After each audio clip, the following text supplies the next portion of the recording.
we're going to explain how to execute a stored procedure in SQL. Stored procedures are precompiled SQL code blocks that can be reused, improving efficiency and database organization.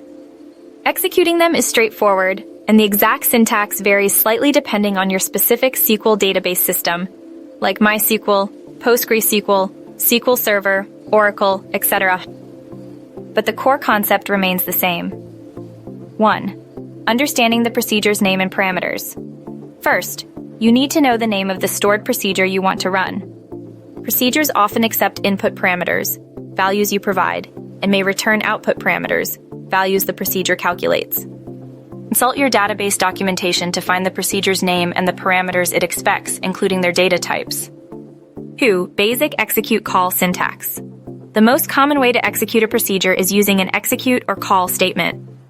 For example, if you have a procedure named getCustomerOrders that takes a customer ID as input, the syntax in many SQL dialects would look like this: execute getCustomerOrders 123, or call getCustomerOrders 123.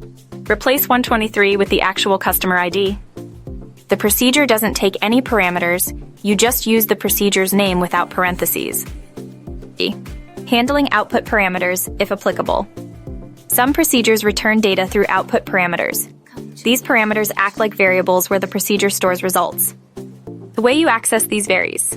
Some databases use out or output keywords in the procedure definition and the execution statement. Others might return a result set directly. You will need to check your specific database system's documentation on retrieving values from output parameters if the procedure you are executing uses them. This often involves declaring variables to store the output values before calling the procedure, then accessing those variables after the procedure has executed. For example, in some systems, it might look like declare at order count int exec, get customer order count at customer ID L123, at order count equal at order count output, select at order count. 4. Dealing with result sets. Many procedures return a result set, a table of data. This data is typically displayed directly in the SQL client, the program you use to interact with the database. No special commands are needed to retrieve this data. It's automatically shown after you run the procedure. Error handling. Always consider error handling. If something goes wrong within the procedure, it might return an error code or raise an exception.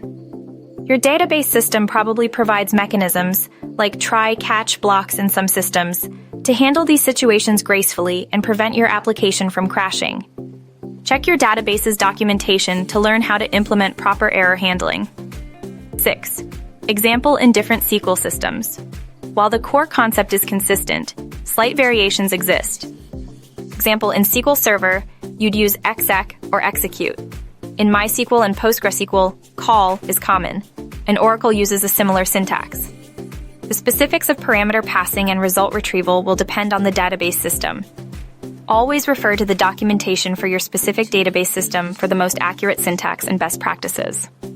In short, executing a stored procedure involves using the execute or call command followed by the procedure's name and any necessary input parameters.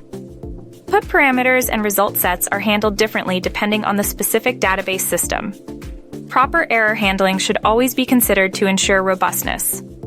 Remember to always consult your database system's documentation for the most accurate information and best practices.